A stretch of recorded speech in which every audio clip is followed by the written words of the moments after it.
Hello and welcome to This Dementia Life, created by Dementia Action Alliance. Our website is danow.org.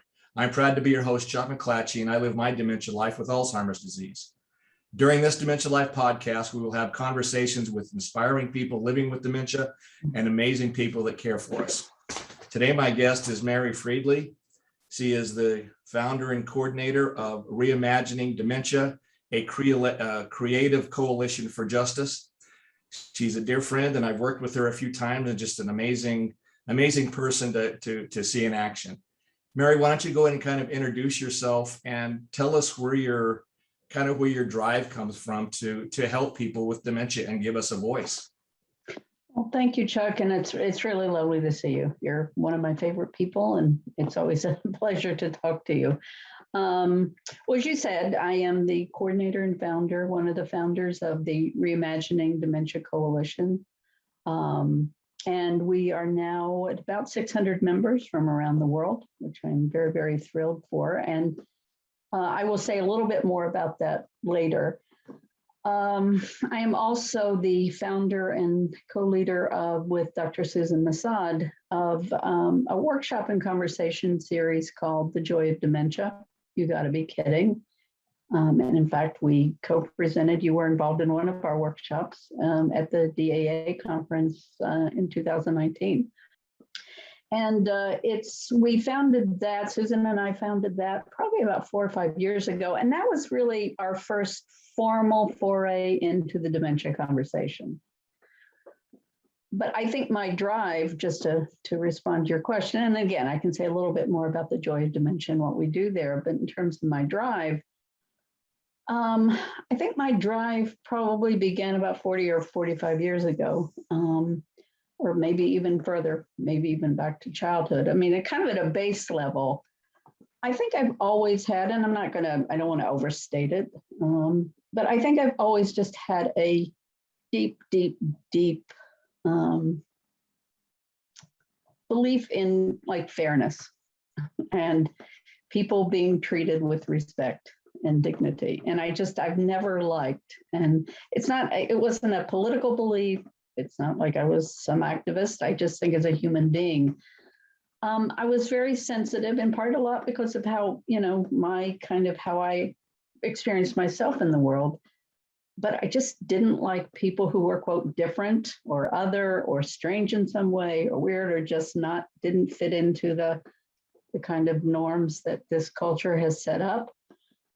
I just didn't like them to be treated badly, to be kept out, to be isolated, to be kind of removed and seen as less than. So whatever that was. And I think that has carried through with my work in Susan and mine's work within the dementia arena, because as you know, one of the characteristics that I think is most harmful about how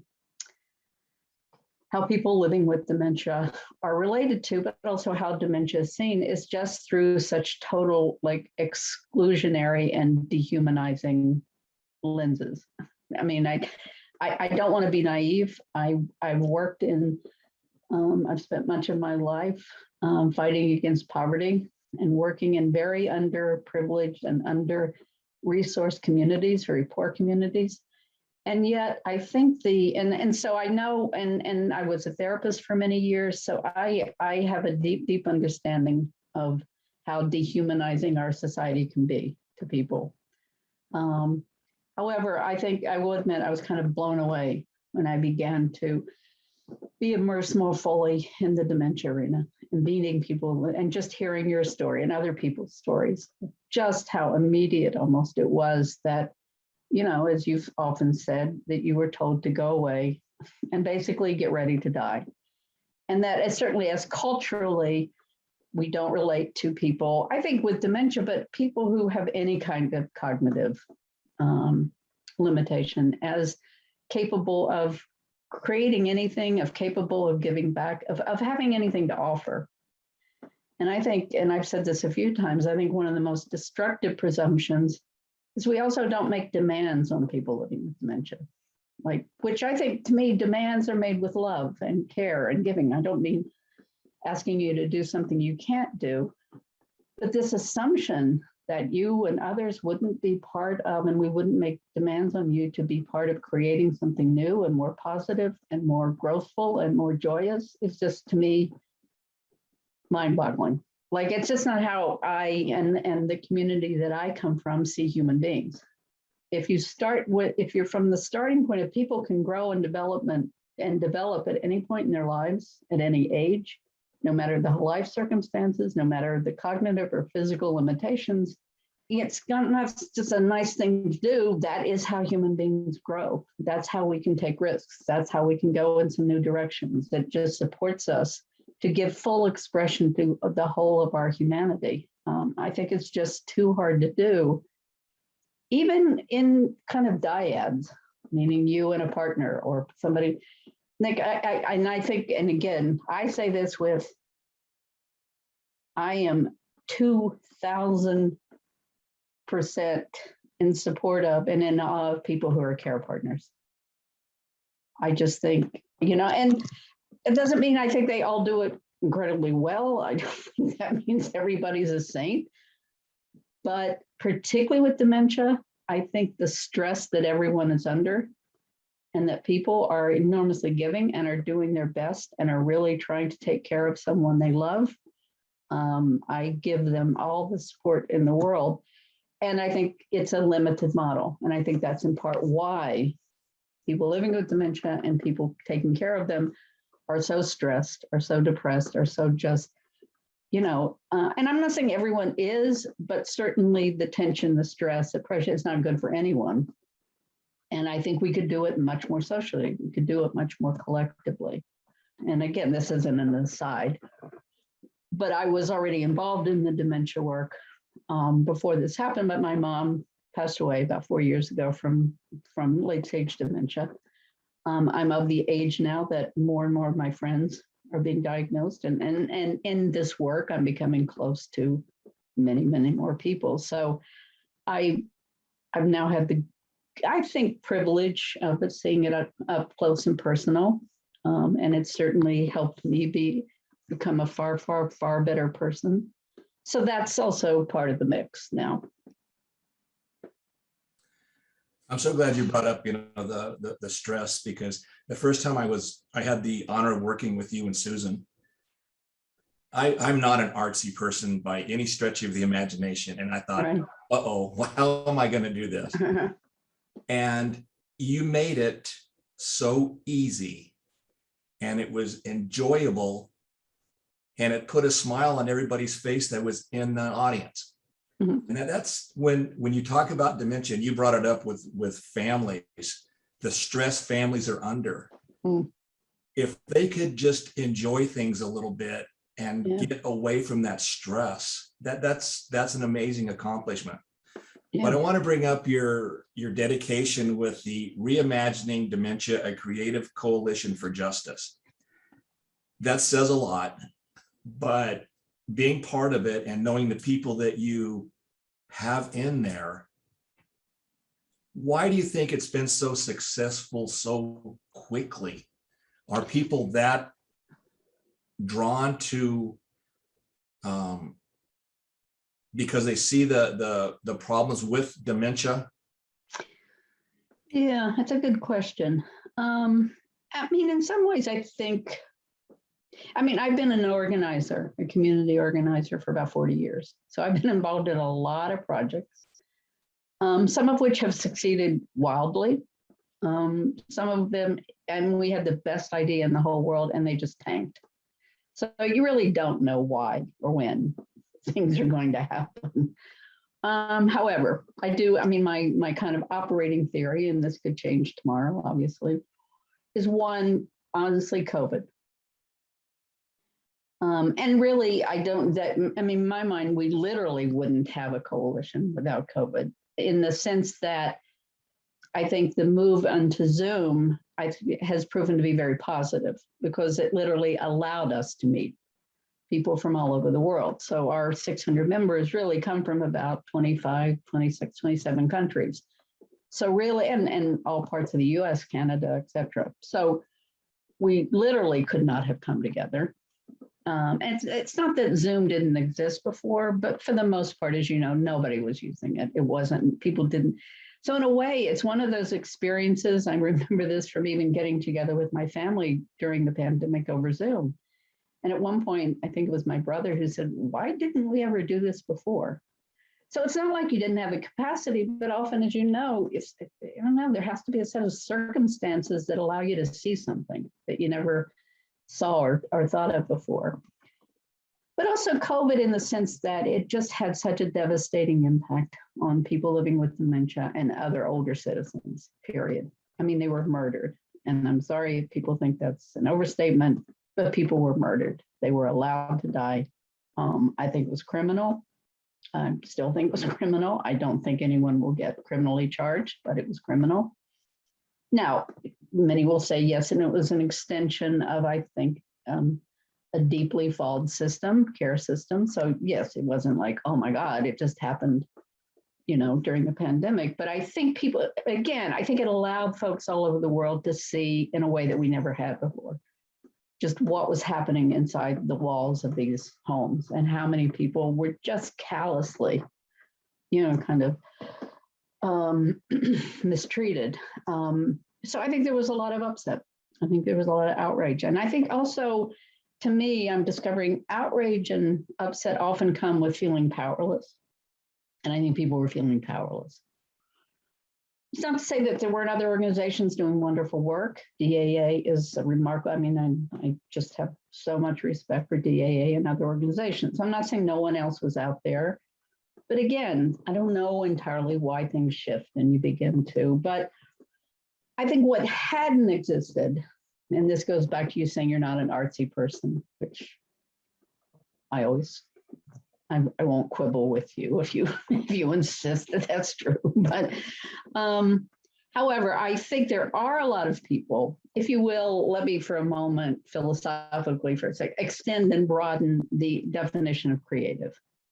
It's actually one of the reasons I was particularly eager to start the coalition was to do that, because I think creativity too often gets reduced to or limited to whether or not you can do a particular art.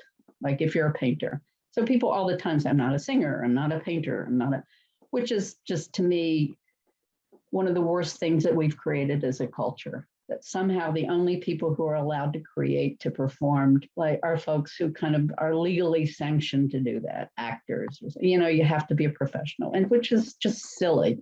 And it's also just not true. All of us sing, all of us dabble we make doodles, we do whatever we do, but more importantly, human beings are enormously creative. As I said, we create all kinds of things. We create conversations, but we've lost that sense of ourselves.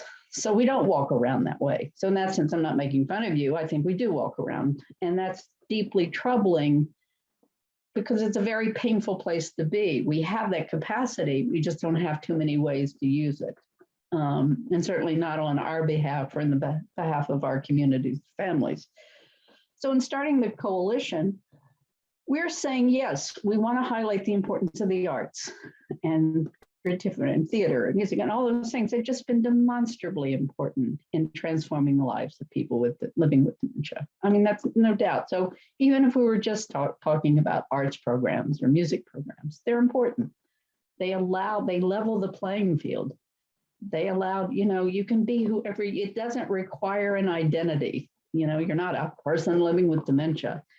If you're creating a song or you're creating a poem, like it just opens it up. Everyone can come together and do that. And that's wonderful. And that helps everybody. Personally, I prefer the word belonging. And from the vantage point of, to quote someone I've come to respect a lot, he's at the University of California, John Powell. And he talks about belonging as bringing people together, to very different people together, to create the thing to which they're belonging.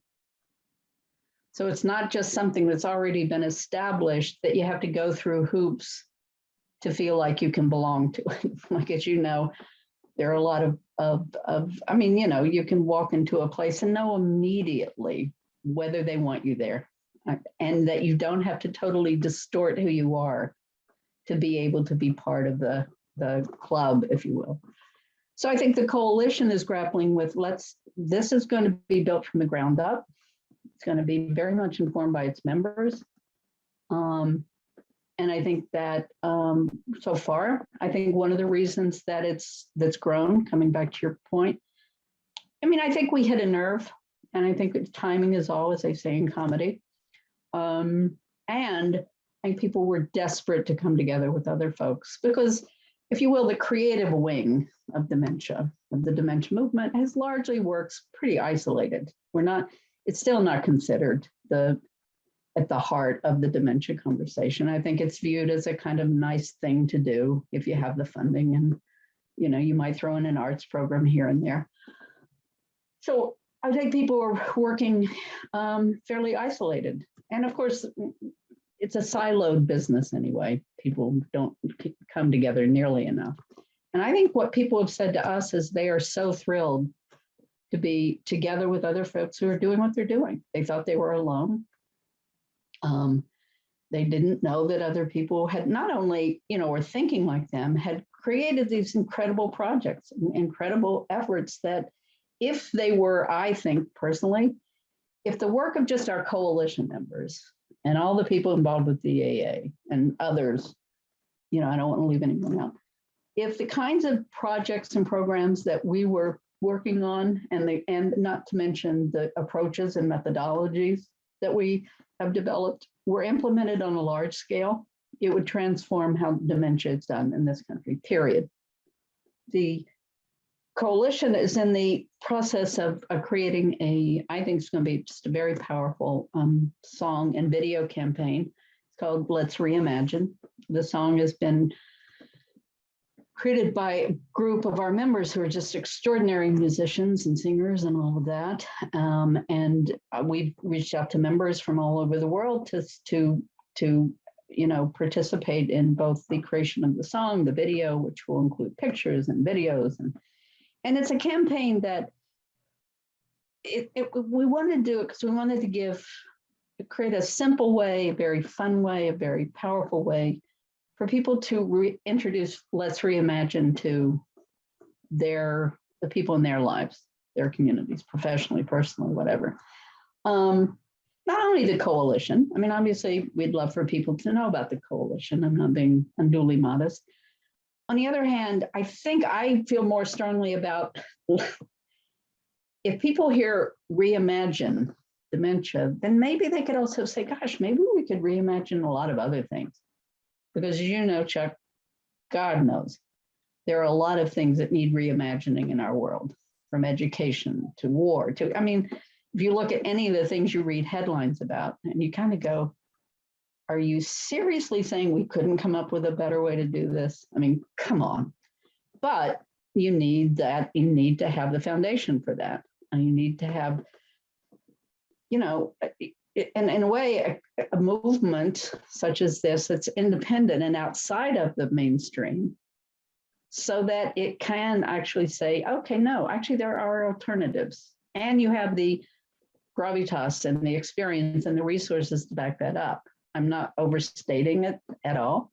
We've got a long way to go, but that's the mindset through which we're working on this. So we hope to launch this song and video campaign in January. We're putting the finishing touches on it, obviously, through the holidays. And I think that's and we want to go as big and as broad as we can and get it out everywhere.